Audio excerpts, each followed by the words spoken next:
Έχουμε την ευκαιρία να συνομιλήσουμε με τον πρόεδρο του Επιμελητηρίου Αχαΐας, τον κύριο Θεόδωρο Λουλούδη. Καλησπέρα, καλώς ήλθατε. Καλώς σας βρήκα. Σας ευχαριστώ που είστε εδώ. Θέλω να ξεκινήσω κατευθείαν με τον απολογισμό που έχετε κάνει, κύριε Λουλούδη. 3 μήνες. Τρίμηνος λοιπόν ο απολογισμός. Από την πρώτη στιγμή που αναλάβατε, το είχαμε πει και τότε. Γιατί τόσο νωρίς? Είχατε πει ότι θα κάνετε ένα απολογισμό. Αλήθεια, δεν το περιμέναμε. Το είχατε πει τότε ότι εγώ θα κάνω απολογισμό και κάθε τρίμηνο και σε σύντομα χρονικά διαστήματα. Δεν είναι όμως πάρα πολύ νωρίς. Μια καινούρια διοίκηση αναλαμβάνει ένα φορέα, ένα από τους μεγαλύτερους, και σε 3 μήνες γίνεται ένας απολογισμός. Γιατί το κάνετε τόσο νωρίς? Γιατί η Αχαΐα έχει μείνει πάρα πολύ πίσω, το επιμελητήριο και όλοι, αλλά το επιμελητήριο που εκπροσωπώ εγώ πρέπει να τρέξει. Και για να τρέξει, μια προϋπόθεση είναι να αποκατασταθεί η εμπιστοσύνη μεταξύ του επιμελητηρίου και της κοινωνίας και των μελών του. Για να γίνει αυτό, ένα από τα εργαλεία είναι και απολογισμός. Αυτό που λέμε συμβολικά είναι ότι, αγαπητά μέλη, κοινωνία, εμείς έχουμε πάρει το ρόλο μας στα σοβαρά. Θέλουμε να ξέρετε τι κάνουμε, θέλουμε να είστε ενήμεροι, θέλουμε να απαιτείτε από μας πράγματα και εκτός από τον απολογισμό θα έρθει γρήγορα ένα άλλο site, το χτίζουμε, θα έρθουν γρήγορα social media, έρχονται γρήγορα ημερίδες, γενικά έρχεται πολλή επικοινωνία, γιατί θέλουμε να πούμε στην κοινωνία: εμπιστευτείτε μας, ελάτε δίπλα μας, γιατί τα προηγούμενα χρόνια η σχέση επιμελητηρίου και κοινωνίας δεν ήταν αυτή που θέλαμε. Ο στόχος, γιατί να έρθει κοντά στην κοινωνία, ποιος είναι ο στόχος? Ο στόχος είναι η ανάταξη της οικονομίας της περιοχής. Η περιοχή μας, οι οικονομικοί δείκτες δεν είναι καλοί, τα εισοδήματα είναι περιορισμένα, το ΑΕΠ μας είναι μικρό, η χώρα ανακάμπτει, αλλά ο νομός Αχαΐας και αυτός ανακάμπτει, αλλά με αργότερο ρυθμό. Στην πραγματικότητα, η απόσταση του νομού Αχαΐας από τους άλλους νομούς της χώρας και φυσικά από την Ευρωπαϊκή Ένωση διευρύνεται. Το χάσμα διευρύνεται. Πρέπει να τρέξουμε, πρέπει να πάμε πιο γρήγορα όλοι.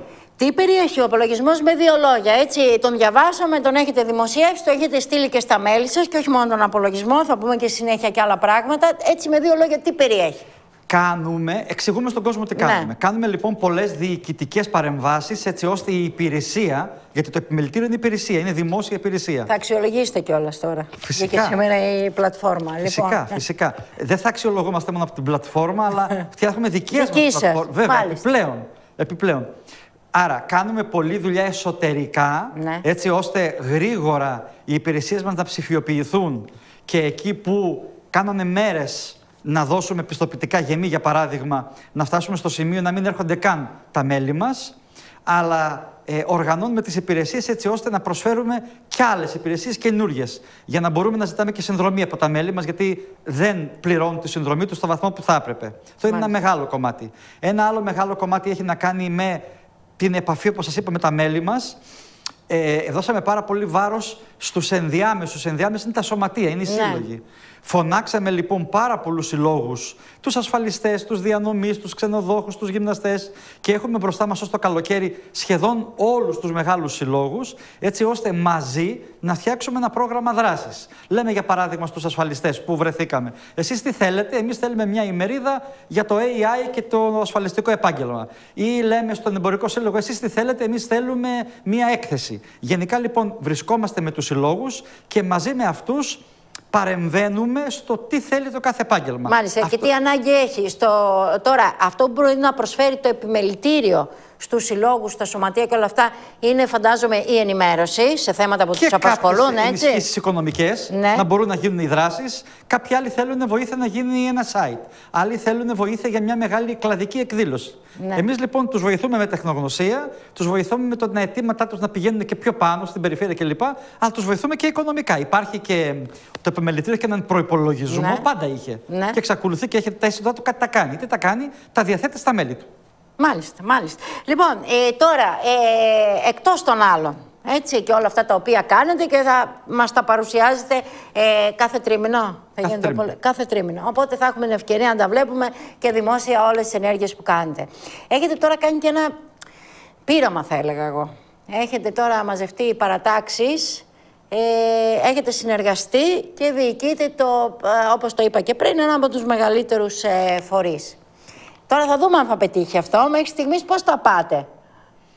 Πολύ καλά, λέω εγώ. Ναι. Και νομίζω το λέει και η πράξη και τα στοιχεία. Εάν δείτε τις αποφάσεις του Διοικητικού Συμβουλίου, αλλά και της Διοικητικής Επιτροπής, που είναι ένα πιο κλειστό σώμα, που έχουμε άνεση στην επικοινωνία και θα μπορούσαν ενδεχομένως εκεί να υπήρχαν κάποιες διαφωνίες. Δεν υπάρχουν. Όλες οι αποφάσεις είναι ομόφωνες. Ναι, μέχρι στιγμής. Μέχρι στιγμής, ναι. Πάντα. Έχουμε κατά κάποιο τρόπο μοιράσει τη δουλειά. Η δουλειά είναι πάρα πολύ. Όρεξη να έχεις, κυρία Μπάστα, να δουλεύεις. Η περιοχή μας έχει τόσα πολλά προβλήματα που αν έχεις να διαθέσεις από το χρόνο σου. Γιατί στη διοίκηση του επιμελητηρίου είναι επαγγελματίες, είναι επιχειρηματίες, ο χρόνος είναι σε όλους πολύτιμος. Όποιος λοιπόν θέλει και έχει να διαθέσει αυτό το χρόνο του, έχουμε να του δώσουμε δουλειά. Έχουμε λοιπόν μοιράσει. Άρα δεν περισσεύει κανείς και από τα μέλη. Μακάρι να έρθουν κι άλλοι. Γι' αυτό και εκτός από μια σπουδαία δουλειά που κατά την άποψή μου κάναμε, είναι ότι για πρώτη φορά στην ιστορία του επιμελητηρίου, ενεργοποιήσαμε τα τμήματα. Τα τμήματα συνεδριάζουν, όχι μόνο έχουν πρόεδρο, που πάντα είχαν, αλλά ποτέ δεν μαζεύονταν. Ωραία. Να καταλάβουν όμως και οι τηλεθεατές, γιατί η αλήθεια είναι ότι κάποιοι δεν γνωρίζουν. Τα τμήματα είναι τα τμήματα του επιμελητηρίου, είναι το τμήμα υπηρεσιών, του εμπορίου και της μεταποίησης. Για πρώτη φορά λειτουργούν, κάνουν συνεδριάσεις, φωνάζουν τους συλλόγους, μιλάνε για προβλήματα.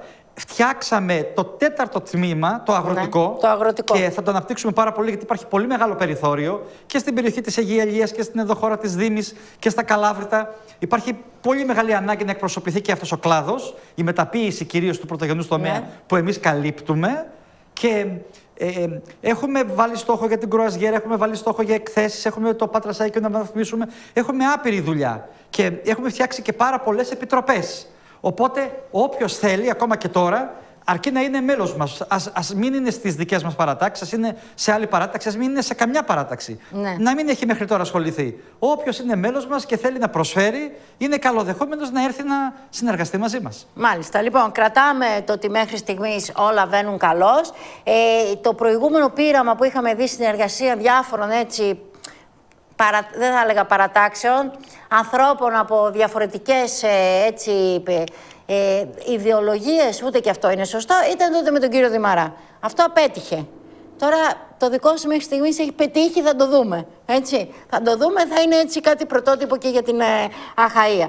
Τώρα πάμε λίγο σε ένα θέμα το οποίο μας καίει και είναι η ανάπτυξη της Αχαΐας, που είναι και το ζητούμενο. Βλέπουμε ότι ξεκίνησε μια προσπάθεια από την πλευρά της κυβέρνησης και το Επιμελητήριο Αχαΐας συμμετέχει ενεργά και όχι μόνο ενεργά, εμπεριστατωμένα. Καλέσατε όλους τους φορείς και έχετε δημιουργήσει, εκπονήσει ένα σχέδιο, ένα τοπικό σχέδιο ανάπτυξης, όπως λέμε, Αχαΐας, και η πρόταση είναι στα χέρια του κ. Κοντογιώργη, που είναι ο υπεύθυνος, ο υπουργός παρά τον πρωθυπουργό, για τα τοπικά σχέδια ανάπτυξης. Θέλω αρχικά να μου πείτε πώς καταφέρατε να πείσετε όλους τους φορείς να συνεργαστείτε για ένα τέτοιο μεγάλο θέμα. Κύριε Μπάστα, δεν χρειάστηκε να κάνουμε κάτι. Εμείς μια πρόσκληση κάναμε και ανταποκρίθηκαν όλοι. Και αυτό είναι πάρα πολύ θετικό. Έγινε χωρίς καθόλου κόπο. Και θα έλεγα ότι όταν βρεθήκαμε, διαπιστώσαμε το πόσο ωραίο είναι να υπάρχει διάλογος. Ναι. Ανοίγω μια παρένθεση, μας έστειλαν υπομνήματα και συμπεριλάβαμε και φορείς οι οποίοι δεν μπόρεσαν να έρθουν εκείνη τη στιγμή. Και ο Δήμος Πατρέων. Ναι. Και το συμπεριλάβαμε στο σύνολό του. Εμείς δηλαδή κάναμε. Εμείς δεν φτιάξαμε τοπικό σχέδιο. Είναι η συμβολή μας στο να φτιαχτεί το τοπικό σχέδιο. Η καταγραφή λοιπόν. Σύμφωνοι. Ναι. Εμείς λοιπόν μαζέψαμε όλων των φορέων. Ναι. Και όλοι συμφωνήσαμε ότι ανεξαρτήτως της εξέλιξης της πρωτοβουλίας της κυβέρνησης, εμείς οι φορείς πρέπει να βρισκόμαστε και να κουβεντιάζουμε. Και προγραμματίζεται η επόμενη συνάντησή μας, που θα γίνει μάλλον στο Πανεπιστήμιο Πατρών. Εμείς ως επιμελητήριο θα ξανακαλέσουμε όλους και θα τους καλέσουμε εκεί για να συνεχιστεί η συζήτηση, διότι δεν μπορεί να σταματήσει εδώ, έως ότου πάρει μπροστά η οικονομία της Αχαΐας. Τώρα, όπως σας είπα και πριν, τα πράγματα εδώ είναι πάρα πολύ δύσκολα. Η δική μας εκτίμηση είναι ότι η Αχαΐα έχει μείνει πάρα πολύ πίσω. Δεν είναι εκτίμηση, είναι πραγματικότητα. Είναι καλά, εντάξει, τώρα το ξέρουμε όλοι. Γιατί έχει μείνει πίσω? Κατά τη δική μου κρίση, κατά τη δική μας άποψη, σε αυτό ευθύνονται διαχρονικά οι κυβερνήσεις που πέρασαν από τότε που έχουμε μεγάλο πρόβλημα, δηλαδή τα τελευταία περίπου 40 χρόνια, αλλά έχουμε και τοπικές ευθύνες. Φταίμε κι εμείς. Δεν είναι απ' έξω μόνο οι ευθύνες. Ναι, δεν αφορά δηλαδή μόνο τις εκάστοτε κυβερνήσεις, αφορά και τοπικούς φορείς, όπως τον πρώτο βαθμό αυτοδιοίκηση, το δεύτερο βαθμό, ακόμα και τα επιμελητήρια. Κυρία Μπάστα, όλους. Να σας πω εγώ ένα παράδειγμα που ίσως είναι εύκολο να το κατανοήσουν όλοι.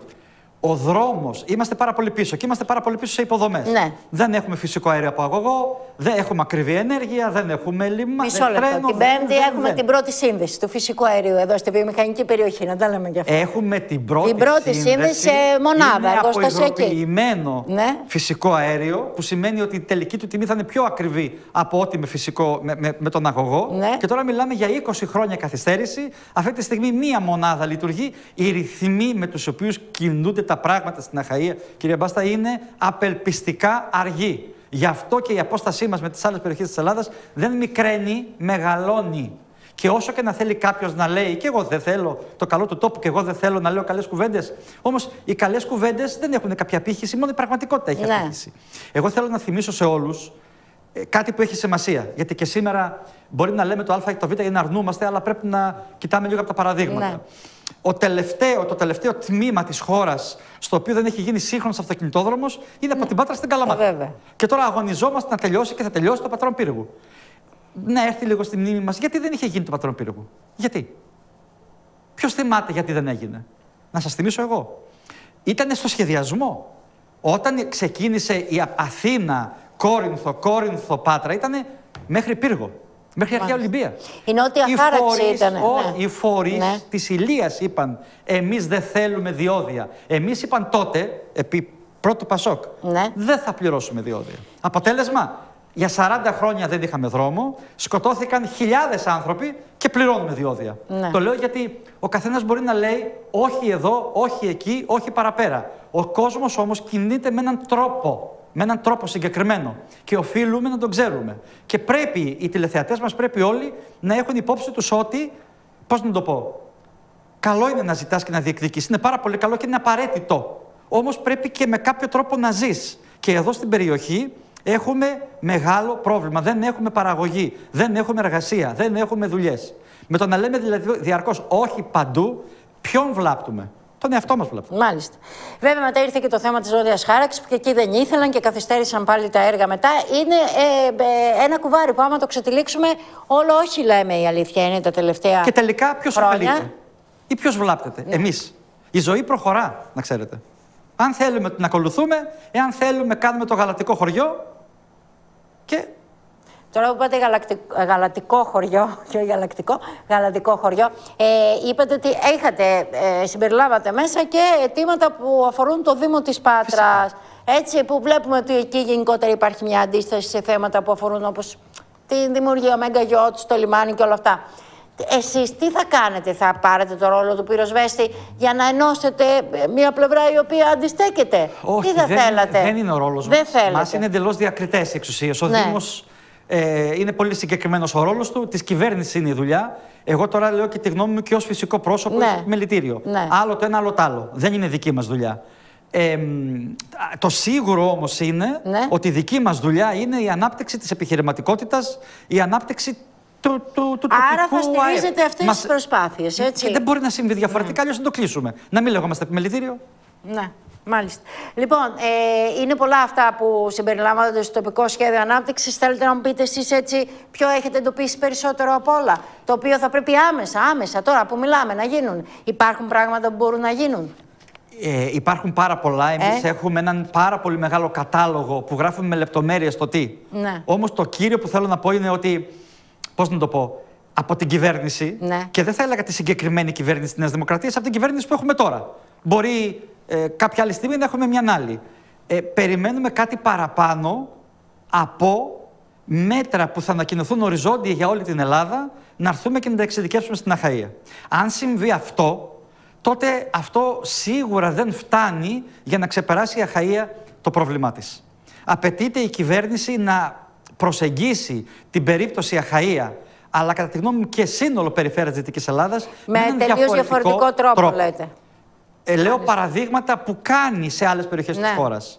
Έχει την πρόνοια, και πολύ καλά έχει την πρόνοια, να εργαστεί ιδιαίτερα στις περιοχές που έχουν ή πρόκειται να έρθει η κρίση στην αγορά εργασίας από την απολιγνητοποίηση. Αναφέρομαι στην Κεντρική Μακεδονία, στην Κοζάνη και στη Μεγαλόπολη. Την περασμένη εβδομάδα, ο Διευθύνοντας Σύμβουλος του ΔΕΗ, ο κ. Στάσης, ανακοίνωσε επένδυση δισεκατομμυρίων που θα προκαλέσει 20.000 θέσεις εργασίας κατά δήλωσή του στην Κοζάνη, Και καλά κάνει. Ναι.